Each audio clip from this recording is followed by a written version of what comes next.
দর্শক আসসালামু আলাইকুম। আমি এখন এই মুহূর্তে আছি খাগড়াছড়ি চিফ জুডিশিয়াল ম্যাজিস্ট্রেট আদালতে। তো আমরা এই আদালতের সামনে একজন ভদ্রমহিলা পেয়েছি, তিনি নাকি বিগত দিনে কোর্টের রায় পাওয়ার পরেও তার জমিতে সে ভোগ দখল করতে পারছে না এবং সে হতাহত হয়েছে। আমরা নিয়ে যাব এখন তার কাছে। আসসালামু আলাইকুম আপু, আসলে আপনার ঘটনা। ওয়ালাইকুম সালাম। আমি দীর্ঘদিন ধরে আমার জায়গাতে আছি, সরকারি জায়গা ক্যাম্পের টিলায়। ওখানে সরকার নিয়ে শিবির করে রাখছে। ওখানে আমি থাকার কালীন এক লোক ছলেখা উদ্দিনে আমার ওখানে ছিল না। তার পরবর্তী অনেক বছর পরে বলে যে আমি এখানে একটু জায়গা কিনছি, আমার এখানে বোন আসতে হবে। আমি বললাম ঠিক আছে, আপনি যখন জায়গা কিনছেন আপনার জায়গায় আপনি আসবেন। তো আমার তো কোনো এখানে বাধা নেই, আপনি আসলে আরো ভালো হইব, আমি তো এখানে একাই থাই।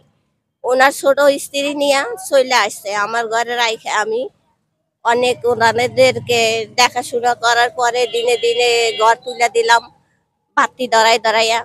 পরে উনি অনেক দিন হয়ে যাওয়ার পরে উনি অনেক লাভবান হয়ে গেছে। যাওয়ার পরে অনেক পয়সা হয়েছে। এখন বাইরে থেকে মানুষ আইনা ওনার ঘরে কাজের মানুষ রাখছে, ফরিদ বুলা নাম। ওই ফরিদে আর এক নিজের স্ত্রী ফালাই থুইয়া আর একটা মহিলা ড্রাইভারের বউ মানিক চুরিটা বাগাই নিয়ে আনছে। আইনা উনি আমার ঘরে আমারকে বলে, আপা আমার একটু সুগার দিনে জায়গা দেন। তখন আমার মা তো আগেই মারা গেছে, আমার বাবা মারা গেছে তার 2 মাস আগে। এরপরে দিয়ে আবার আমার বড় মেয়ে মারা গেছে। তা আমি 3টা মেয়ে নিয়ে থাকি। পরে মেয়েগুনের দিক চাইয়ে কই থাকবে, ওরা অসহায় পড়ছে, তাহলে আমি ওদের জায়গা দিই শুইবার জন্য। পরে বলে আমারে 3 মাসের জন্য ভাড়া দেবেন এক রুম। তো আমার ভিতরের রুম আমি ভাড়া দিছি। ভাড়া দেওয়ার পরে দিয়ে উনি যাইয়েই আমারে অত্যাচার অনেক শুরু করছে, 2 মাসের ভাড়াও দিছে। তার পরিবর্তে আর ভাড়া দেয় না। আরো একটা মহিলা আছিল জহরা নাম, ওতেও এক রুমে ভাড়া থাকতো। থাকার পরে ওরা একতা হইয়া ছলেখার লাগে ওনার টাকা যুক্তি করে পরে ওরা আমারে অনেক দিন মারার ব্যবস্থা করছে, কিন্তু মারতে না পাইরা একদিন রাত্রে অনেক রাতের 2টার সময় আসছে। আচ্ছা আমি শব্দ পাই এলাইছি কে কে কইরা, যখন আমি বাইরে এসি কই আমরা এমনি গরম লাগে তার জন্য বাইরে এসি। এ কথা কওয়ার পরে ওই দিনকার দিনের 11টা বাজে আমাকে মারছে।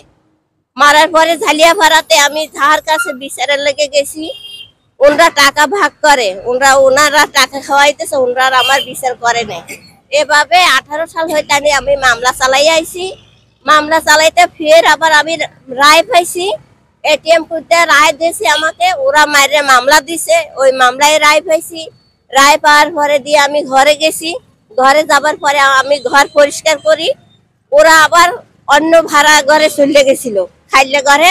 আমি আমার ঘর পরিষ্কার করার পরে দিয়া ও আবার ওই সালেখার বউ আসমা আবার ওদেরকে খবর দিয়ে আনছে, ওই হানিফার আর সলেখারে খবর দিছে মোবাইলের মধ্যে। খবর দেওয়ার পরে দিয়ে ওরা আসে আমাদের 3 মাইজিরে অনেক মাইরদের করছে। তখন আমার কোনো মানুষ নাই, পরে আমি ওই ইয়াতে থানার মধ্যে ফোন দিছি, 999 ফোন দিছি।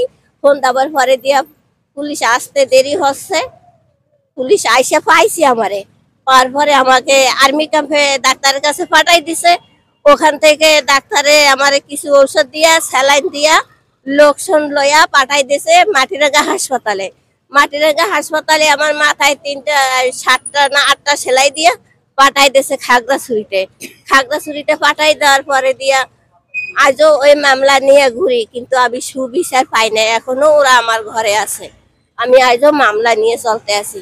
এখন আমি ওই আমার ঘরে পাশে দিয়েও যাইতে না, আমার ঘরে অনেক মাল জিনিস এবং কি নামাজের তবজি ছাড়া পর্যন্ত ওইখানে, ওগুলা বাদ দিয়ে থুয়েই আমি এখন আমার শিবিরের ভিতরে আমি অন্য লোকের ঘরে থাকি, আমার বাবার ঘরে থাকি। আমার নাম ফাতেমা। জি। বাবার নাম? আমার বাবার নাম সেকান্দার। আর আপনার ঠিকানাটা? আমার ঠিকানা জালিয়াপাড়া, পুলিশ ক্যাম্পের উপরে বাড়ি, শিবিরে। আচ্ছা দর্শক, আমরা আরেকটু দেখাবো আপনাদেরকে যে এই যে দেখেন এই ভদ্র মহিলারে যে তারা পিটাইছিল, সেই আসলে তার মুখের কথা আমরা নিজে কিছু দেখিনি আমরা, সশরীরে সেখানে যাইও নেই, আমরা বলতে পারবো না, কিন্তু তিনি যা আমাদেরকে দেখিয়েছেন আমরা সেটাই আপনাদেরকে তুলে ধরার চেষ্টা করতেছি। আপনারা দর্শক আমাদের নিউজটা দেখে যদি আপনাদের মায়া লাগে, এই নিউজটা বেশি বেশি শেয়ার করবেন, তিনি যাতে তার ন্যায় পায় এবং তিনি যাতে তার বাসায় থাকতে পারে। এবং যেহেতু কোর্টের রায় আছে, কোর্টের রায়কে সম্মান দেওয়া উচিত প্রত্যেকটা মানুষের। আমরা কোর্টকে রেসপেক্ট করি, কোর্টকে রেসপেক্ট করে আমরা কোর্টকে সম্মান করে আমরা যাতে কোর্টের ন্যায়টা সেটাই যাতে বাস্তবায়ন হয় এই প্রত্যাশাই করব। আর আপনারা এই যে নামটা কি আপনার? ফাতেমা আপার এই নিউজটা যদি যারা যারা দেখবেন তারা প্লিজ ফাতেমা আপার প্রতি একটু সহানুভূতি দেখাবেন এবং বেশি বেশি শেয়ার করবেন যাতে ফাতেমা আপা তার ন্যায় পায়। দর্শক আমাদের সাথে থাকবেন, ডিএসটিভি খবরের সাথে থাকবেন।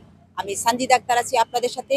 এই মুহূর্তে আমি আছি খাগড়াছড়ি চিফ জুডিশিয়াল ম্যাজিস্ট্রেট আদালতের সামনে থেকে। আমরা ফাতেমা আক্তারের সাথে কথা বলেছি, আমরা চাইবো ফাতেমা আপা যাতে ন্যায় পায় এই প্রত্যাশাই করব।